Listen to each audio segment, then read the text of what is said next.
Hey guys, have you ever thought about how to actually plan out your podcast episodes? So I'm Demetria, and I am a podcast coach and consultant.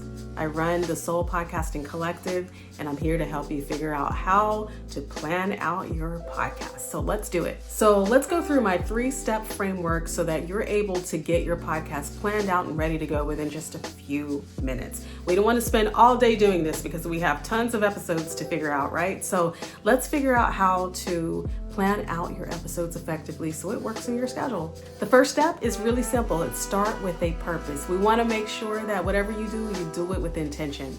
So this includes your podcast. What is the one main takeaway or big idea that you want your listener to take away from your show?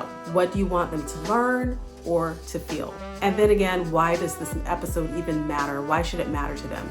There's a reason why people click on play and the reason why you're creating the content you're creating. So how are you making that connection and that match between you and your audience? You need to figure out what that means in just one sentence and write that down. That is your North Star. It's your clarity. It's your compass. It's what's going to keep you going from episode to episode. What is your purpose? What is your why? Then you want to break your episode down into sort of 3 segments. I say 3 segments, it could be many more, but these are the 3 main ones. You want your hook. It's what's going to draw your listener into the show so that they want to hear the rest of what you have to say. And then the second thing is your main content. This is kind of the meat and potatoes of your episode. So make sure that your main content will definitely deliver on everything that you promised in your hook. And then thirdly is simply your closing or your wrap up. It's your takeaway. It's what your listener is going to feel like they have accomplished just by mere fact of listening to your episode that day. So they took time out of their schedule to hear your main content because you were able to hook them in, B, deliver great content that answered the questions they had. And then you send them off with a nice, merry, have a great rest of your week. And I'll be back for more information later. And so you're allowing them to feel connected to you so that they can come back and listen to more of the same type of content. And so this is kind of the cycle that you have to keep going throughout your episodes to keep your episodes fresh and ready for your new listeners, as well as keeping your current listeners engaged. And then the third step to planning out a great podcast is just making sure that you sprinkle in those personal stories. And I really, really believe in storytelling because if you're telling a great story, there's really no reason why your listener wouldn't want to keep coming back because they want to know more about you and how what you have to say is helping them in their life. They want to be able to relate to what you're saying. So one of the things that I've been doing over the years with my several different podcasts, I've produced over 8 just for my own personal fulfillment, is the art of telling stories of where I am in my moment in life. So whether that is through my former homeschool podcast where I shared little tidbits about my life throughout my homeschooling week so that I could connect with my audience and they connected with me, or whether it was a business podcast where I shared some of my ups and downs and things that I figured out along the way. I'm always telling stories, and I think that is part of what draws my audience in, is listening to what happened to me, what happened to Demetria, did it work for her, did it not work for her? So let's try this curriculum in homeschooling, or let's not try it because she said it didn't work for her family and these are the reasons why.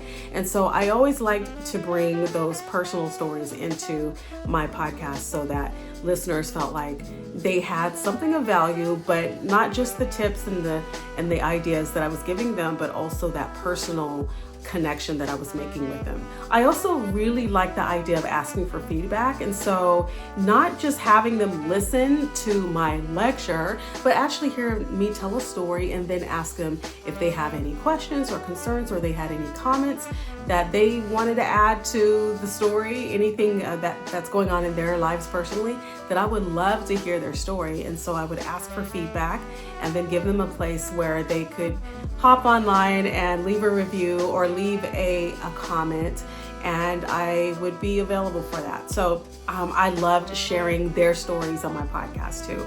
And also just having guests on my show was another part of the way I was able to connect to the homeschool community and form relationships. And so I just think all of this is important as we're building out our businesses, no matter what type of business you have and no matter what you're doing. If you are bringing in podcasting as a part of your ecosystem, this whole thing works together with what you're already doing in establishing your business and establishing your relationship with your potential customers and clients. As you start gaining those clients, you're gaining their trust through the medium of your podcast and maybe even your YouTube channel or whatever else that you're using to bring that connection together. But it all works together to form this kind of trust value. And that's why I always preach, podcasting is a great way to form those relationships. It's part of the relationship building or relationship marketing. And when I talk about marketing, I always like to talk about relationships because they go hand in hand for me.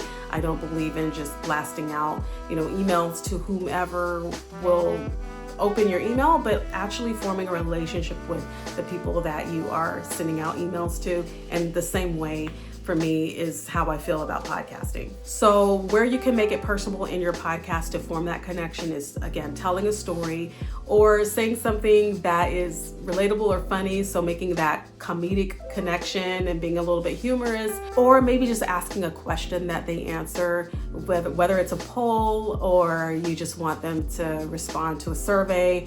Maybe add a contest or some type of gamification in there so that it's even more fun and more interactive and engaging. So there's different ways to connect, but connection is so important. And that's it. Those are my 3 steps to planning your podcast episode. There are, of course, many more steps and many more things that you can think about. But in this video, I just wanted you to see those 3 main things, which is to make sure you have purpose in your podcasting, make sure your podcast is broken into tangible segments so that they're quite noticeable and that you know exactly what you're doing in each segment of your podcast. And lastly, adding those personal touches to tie in that relationship building with your audience.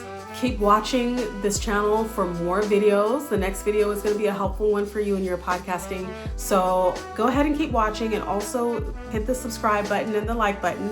I would love to have you follow along with me in my journey of podcasting as I help you with yours as well. And I'll talk to you next time.